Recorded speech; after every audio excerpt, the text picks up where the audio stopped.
Hello दोस्तों। तो कैसे आप सब? आई होप सब अच्छे होंगे बिकॉज़ कुछ समय हो गया है कि मैंने कोई हॉरर स्टोरी नहीं डाली एंड आई नो आप में से बहुत लोगों की शिकायत भी होगी कि मैम अभी तक स्टोरी नहीं आई है। सो आज मैं एक और हॉरर स्टोरी लेकर आई हूँ जो कि राजस्थान की एक हॉन्टेड प्लेस में से एक है। एंड वो means it's not a fort, एक किला नहीं है बट किले से कम भी नहीं है, मीन्स हॉरर के मामले में। जी, आज मैं बात करने वाली हूँ एक खौफनाक, स्कैरी, हॉन्टेड रास्ते के बारे में। जी, रास्ता। हमें अपनी मंजिलों को पहुँचने के लिए कोई ना कोई रास्ता तो लेना ही पड़ता है। पर क्या हो जब वो उस रास्ते पे आपके लिए कोई एक अनहोनी आंखें गड़ाए बैठी है कि आप आए और वो अनहोनी हो जाए। आपको बिलीव नहीं होता, बट जो मैं आज आपको बताने वाली हूँ आप उससे ज़रूर रिलेट करेंगे। तो आज की जो कहानी है वो होने वाली है एक ऐसे ही रास्ते के बारे में जो कि है चीरवे का घाटा। जी, ये हल्दी घाटी जाने के समय बीच में पड़ता था, बट अब एज यू ऑल नो कि 6 लाइन बन चुकी है, तो there is a type of an diversion is there कि पहले तो हमें पहाड़ी के ऊपर से जो रास्ता ऑलरेडी बना हुआ था उससे हम जाते थे, बट नाउ 4 लाइन और 6 लाइन के आने के बाद वो रास्ता अब शॉर्टकट पड़ गया है। बट उस चिरवे के घाटी पे कुछ ऐसी चीज़ें हुई हैं कि लोग उसे आज तक भुला नहीं पाए हैं। और मेरी ही फैमिली के 3 लोगों के साथ डिफरेंट डिफरेंट टाइम गैप के बीच में ये चीज़ें हुई हैं, और 2 के अंदर मैं उन लोगों के साथ थी।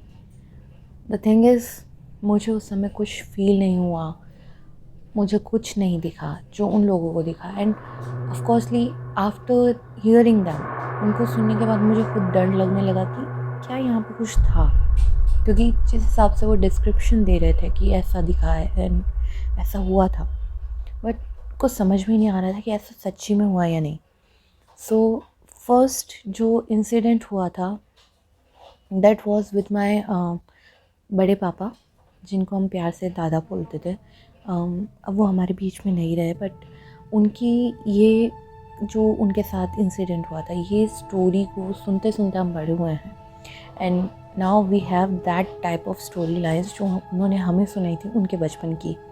उनके साथ बहुत सारी चीज़ें हुई हैं, बट वो इन फ्यूचर के लिए मैं रखती हूँ। बट ये जो चिरवे के घाटे पे उनके साथ हुआ वो मैं आपको बताना चाहती हूँ। तो मेरे बड़े पापा की शादी जस्ट उस समय हुई थी, और हम जब कहते हैं कि पग फेरे के लिए एक बार लड़की को उसके पियर जाना पड़ता है, तो मेरी बड़ी मम्मी भी गई हुई थी। तो फिर मेरे दादाजी ने कहा था कि अब तू जा और बहू को लेकर आ जा। तो वो निकल रहे थे, तो वहाँ पर पहुँचते पहुँचते लेट हो गया था, क्योंकि आप सभी जानते हैं कि 1950 से 60 के बीच ऐसी कोई व्हीकल इतनी प्रॉपर नहीं थी जैसे कि अभी है। तो उस समय वो गए, और ऑफकोर्सली उस समय साइकिल वगैरह यूज़ में ली जाती थी, तो वो साइकिल पे गए तो लेट हो गया था। एंड ऑफकोर्सली चित्तौड़ से, मतलब चित्तौड़ नहीं, उस समय हम मतलब मेरा जो फैमिली था वो मरछा खेड़ी रहता था, that is just near by मंगलवार। तो मरछा खेड़ी से उदयपुर का रास्ता आप समझ लीजिए 50 किलोमीटर होता था, और फिर उदयपुर से उन्हें जाना था कड़िया, जो कि हल्दी घाटी रास्ते में ही बीच में पड़ता है। तो वो वहाँ पे गए तब तक लेट हो गया था। तो फिर बाद में उन्होंने यही कहा कि ठीक है, उदयपुर पहुँच के उन्होंने, हमारे फैमिली मेम्बर्स कुछ रहते थे वहाँ पे चाय वाय पी और कुछ खाना वाना खाया कि अब मैं लेने जाता हूँ मेरी वाइफ़ को। तो ठीक है, वो रात को निकल रहे थे, तो सबने यही कहा कि अभी रुक जा, मॉर्निंग में चला जाना, अभी सही नहीं है रास्ता। तो नहीं नहीं, अबू पहुँचूँगा तो सुबह लेने आ ही जाऊँगा टाइम, तो मतलब कि मैं अभी जाता हूँ तो सुबह टाइम से निकल जाऊँगा। बट सब कहते हैं नहीं जाना है, बट मेरे दादा तो उस समय माने नहीं। और वो कहते हैं ना, मतलब एक शादी हुई थी तो एक अटैचमेंट जो होता है वो ऑफकोर्सली उनको रोक नहीं पाया, तो वो मेरी बड़ी मम्मी को लेने के लिए रात को ही निकल पड़े। अब फिर बाद में जब वो जा रहे थे, तो उसी चीरवे के घाटे के नियर बाय जब वो साइकिल को लेकर ऊपर चढ़ रहे थे, तो वहाँ पे एक पेड़ पड़ता है, आई डोंट नो किस टाइप का पेड़ था वो, बट हाँ कहते हैं कि वहाँ पे एक ही पेड़ था। तो वहाँ पे एक लेडी थी और थोड़ी सी मतलब ओल्ड थी, और जो मतलब वेट कर रही थी किसी साधन के आने का कि वो वहाँ से जा सके। तो मेरे दादा को आ गई दया कि मतलब इतनी बुज़ुर्ग महिला हैं, ये यहाँ पे वेट कर रही हैं, तो इनको मैं पूछ लेता हूँ, मैं साइकिल लेकर जा ही रहा। तो वो बोलते कि भाई जी आपने कटे जानो है, मारे लारे बेटी जाओ, मैं आगे तक छोड़ दूँगा, बच्चे आप देख ही लीजो, पर अटे खाऊ कौन नहीं, आप मारे लारे चलो। तो वो आंटी कुछ नहीं बोली उस समय। फिर बाद में ठीक है, वो आके मेरे दादा की साइकिल के बैक साइड जो होती है सीट, उस पर आके बैठ गई। तो दादा ने भी फिर कहा कि ठीक है भाई, बुजुर्ग महिला है, नहीं बोलते होगे, क्या पता, अनजाने लोगों से बातें नहीं करते, उस समय की आप जानते ही हो। ठीक है, मेरे दादा धीरे धीरे उनकी साइकिल को आगे बढ़ा रहे थे, बट धीरे धीरे उनमें क्या लगा, जैसे कि उनकी साइकिल भारी हो रही है। मीन्स उन्हें ऐसा लगा कि साइकिल पंचर तो नहीं हो गई, भाई जी अब उन्हें परेशान नहीं जाएगा, और समथिंग लाइक दैट उनके माइंड में थॉट आ रहे हैं। बट जैसे ही वो पीछे मुड़े, उन्होंने क्या देखा कि वो लेडी तो उनके पीछे बैठी है, बट उनके जो पैर हैं वो उसी पेड़ के यहाँ पे पड़े हुए हैं। मीन्स वो पैर लंबे होते गए, मतलब वो बुज़ुर्ग महिला उनके पीछे ही बैठी हुई है, बट वो जो पैर है वो उस पेड़ से लदे हुए हैं, और वो आप समझ लीजिए कि मतलब 20, 25, 30 फुट तक खिंचाए हुए हैं। और वो इसीलिए वो साइकिल भारी हो गई, क्योंकि वो स्टक हो रही थी, कहीं पे फंसी हुई थी। मेरे दादा ने कोई आव देखा ना ताव, और उनको किसी ने देख के रखा था कि ऐसा कभी भी हो तो अगर व्यक्ति उसे गाली दे या कुछ भी करे, तो वो जो होती आत्मा चली जाती है। और कुछ ऐसा ही मैंने सुना था, मेरे दादाजी ने, मतलब उन्होंने जब बोला था, मेरे को इतना आइडिया नहीं है, बहुत पहले सुनाई थी कहानी। और उन्होंने ऐसा कुछ किया, और कुछ नाम बोलने के लिए उन्हें बोले थे कि ऐसा बोलेगा तो वो पीछा छोड़ देती हैं। तो उन्होंने ऐसा किया, और वो क्या देखते हैं, वो औरत एकदम उछल के उसी जगह पे चली गई, पैरों समेत, यानी जो पैर उसके स्ट्रेच हुए थे वो एकदम वापस से उसी पोजीशन में जाके खड़ी हो गई, और एकदम एक दीपक बन के हवा में गायब हो गई। मेरे दादा उस समय ऐसे भागे, लास्ट वो कड़िया जाके ही रुके, और वहाँ पे जो एक बस स्टैंड बनाया रखा था, मतलब जो उस समय चलता था जहाँ तक मुझे आइडिया, तो वहाँ पे कोई काका बैठे हुए थे जान पहचान के। तो उन्होंने जैसे ही देखा तो वो समझ गए कि इनके साथ कुछ हुआ है। तो यही बोलते, पामड़ा आप आओ, मैं अपनी चाय वाय पिलाऊँ, थोड़ी शांति रखो। तो बोलते अरे वो वहाँ पे वाह, तो बोले मुँह हमची गयो, आप तो बस आराम करो। और नेक्स्ट डे मेरे बड़े पापा को बहुत तेज़ बुखार आ गया, और ये उनकी लाइफ का ऐसा इंसिडेंट था वो जो कभी नहीं भूल सकते। और ये चिरवे के घाटे के अंदर ही हुआ था। नाउ बैक टू प्रेजेंट, हम शायद तक 2005 या 6 की बात है। हमारे कड़िया में ही मेरी मासी और मेरे मासा जी रहते थे, और मेरी मासी की उस समय डेथ हो चुकी थी, और मेरे मासा जी और उनके 3 बेटे, और उनमें से जो मेरे मझले भैया थे, उनके बेटे का बर्थडे था। तो हम उसके लिए जा रहे थे, और उसके अंदर मैं, मेरी मासी के लड़के, और मतलब दूसरी मासी के लड़के, और उन्हीं की बेटी, और दूसरी बेटी जो उस समय प्रेग्नेंट थी, और मेरे मामा के लड़के, और मैं बहुत छोटी थी तब। और हम जा रहे थे कार के अंदर उदयपुर से कड़िया। तो उस समय वही चिरवे का घाटा हमें क्रॉस करना था, उस समय तक हाईवे नहीं बना था। तो हम लोग जा रहे थे, एंड करीब शाम की 6:30-7 के बीच का कोई टाइम था। हम जा रहे थे, और एकदम भैया ने बहुत ही ज़ोर से ब्रेक मारा, और एकदम हम लोग बहुत ज़्यादा कंफ्यूज हो गए कि क्या हुआ, एकदम ब्रेक क्यों मारा है एंड ऑल दैट। मुझे तो कुछ समझ में नहीं आ रहा था, बट ये सब एक दूसरे को चिल्ला रहे थे, बिकॉज दीदी प्रेग्नेंट थी, तो फुल मंथ में इस तरीके से नहीं करना चाहिए। सो ये हो रहा था, और जितने मैं मेरे भैया यूँ गाली देने लगते हैं समथिंग कि सामने क्यों बैठा है, हट जा, दिखाई नहीं देता कार आ रही है, क्या कर रहा है ये, ऑल दैट वो ऐसे बोलने लगे। तो मेरी दीदी और जो मेरे मामा के लड़के थे वो आगे बैठे हुए थे, तो वो ये कहते भैया किसको बोल रहे हो, क्या हुआ? तो बोले अरे देख ना वो गाड़ी के आगे कोई बैठा हुआ है, हिल ही नहीं रहा है। एंड उस समय ऐसे गूज बम्स आए थे, अभी भी सुनाते वक्त मुझे गूज बम्स फील हो रहा है कि उन्हें कोई दिख रहा है सामने, एंड हमें नहीं पता वो कौन है, बट हमें कुछ नहीं दिखाई दे रहा है सामने, बट भैया कह रहे वही तो बैठा है, देखो तुम, उसने ये माला वगैरह पहन रखी है, ऐसे कपड़ा लपेट रखा है अपने ऊपर, ऐसे मतलब बाबा जैसा बैठा हुआ है कुछ, और सुन ही नहीं रहा है, देख वो कैसा ऐसे थोड़ा सा काला जैसा दिख रहा है, देख ना वो सामने तो बैठा है।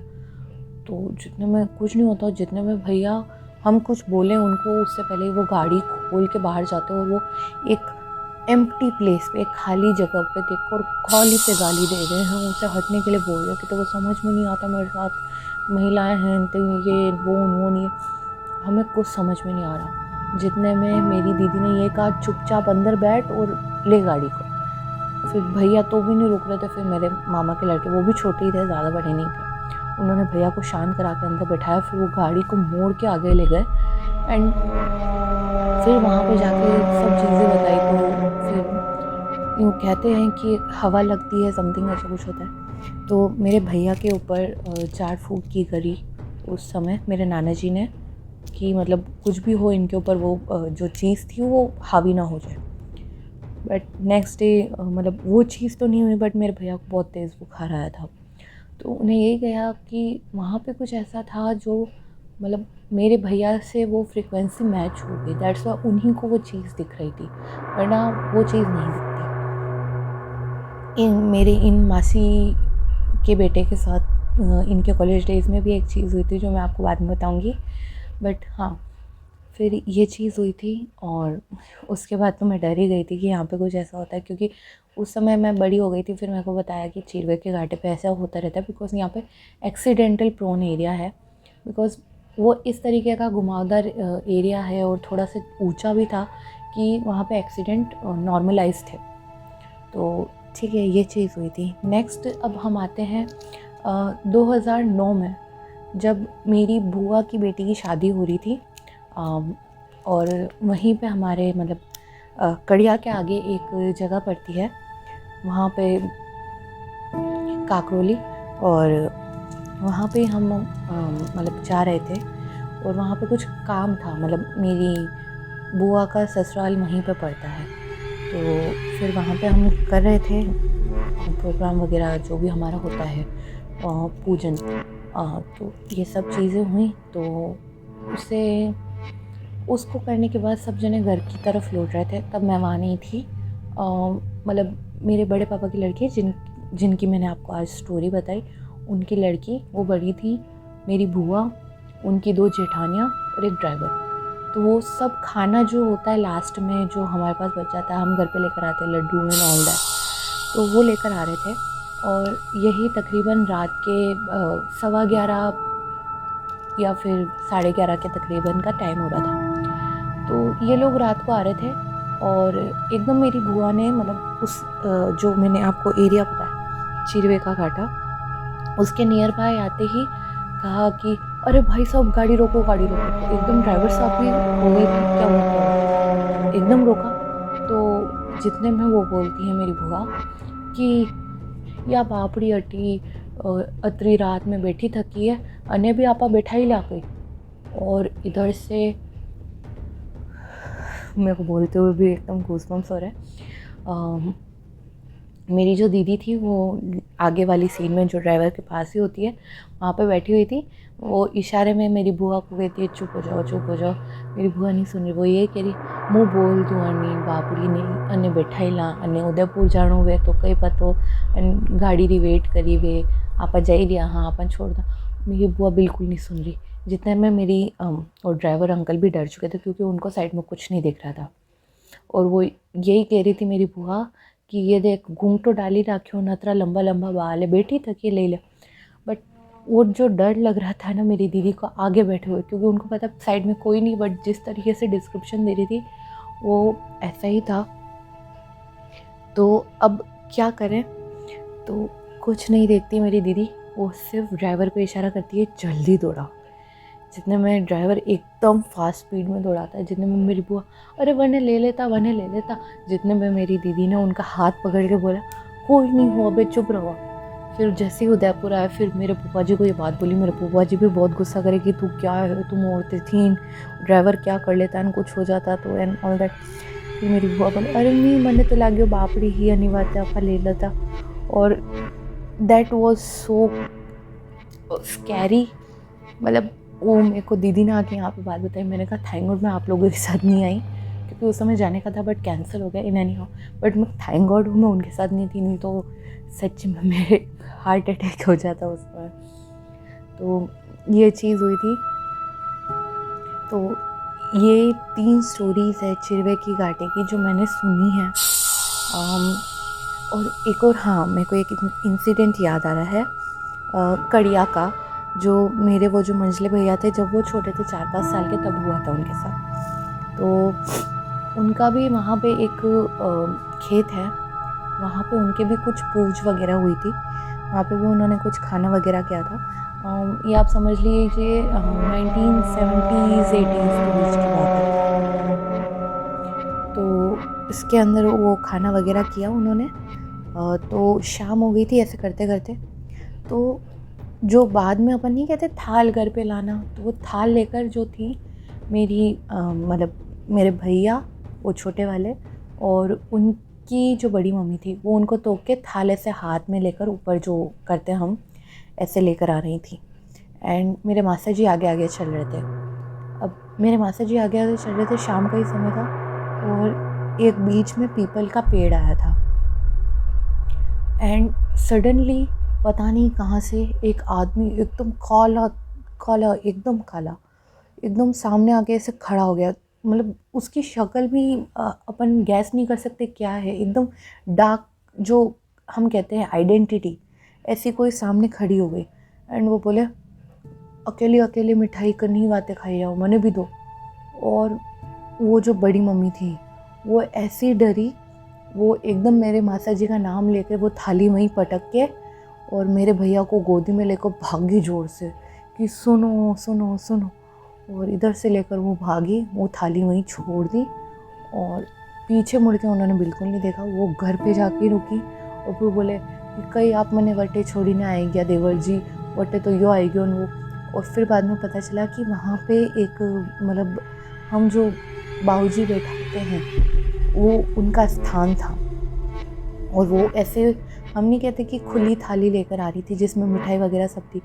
और कहते हैं कि मिठाई इन आइडेंटिटीज़ को अट्रैक्ट करती हैं, तो वो खुली थाली देखते ही वो खुद का भोग लेने आ गए थे। तो वो तो उनको प्रसाद लग गया, बट द थिंग इज़ उसके बाद बड़ी मम्मी की तबीयत बहुत ख़राब हो गई, मेरे भैया की भी तबीयत ख़राब हो गई, क्योंकि उन्होंने भी वो डार्क आइडेंटिटी देखी थी। और वो दिन है आज का दिन, मेरे भैया को वो चीज़ याद है। भले ही छोटे थे बट वो एक ऐसा इंसिडेंट कि वो उसके बाद वो उस चीज़ को कभी नहीं भूल सकते। सो या ये स्टोरी थी उस रास्ते की। एक तो चिरवे का घाटा और एक हल्दी घाटी रास्ता।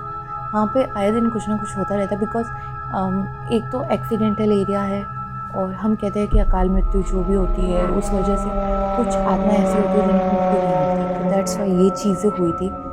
एंड आई होप कि आज की जो मैंने आपको ये स्टोरीज़ बताई आपने समझी होगी। अगर मेरे को कोई इमेज मिली उस चिरवे के घाटी की जो पहले यूज़ होता था एज एन रोड, तो मैं ज़रूर इस वीडियो में डालूँगी। अब बाकी की स्टोरी नेक्स्ट टाइम आप भी सजेस्ट कर सकते हैं कि आपको किस तरीके की स्टोरी सुननी है। So I will work on that. So till then tata bye bye and don't forget to subscribe, क्योंकि इस साल का मेरा एम है कि कम से कम 1000 सब्सक्राइबर हमारे हो जाए, हमारी फैमिली इतनी बड़ी हो जाए। एंड बस इतनी सी कामना है। And once again happy Mahashivratri and tata bye bye, take care.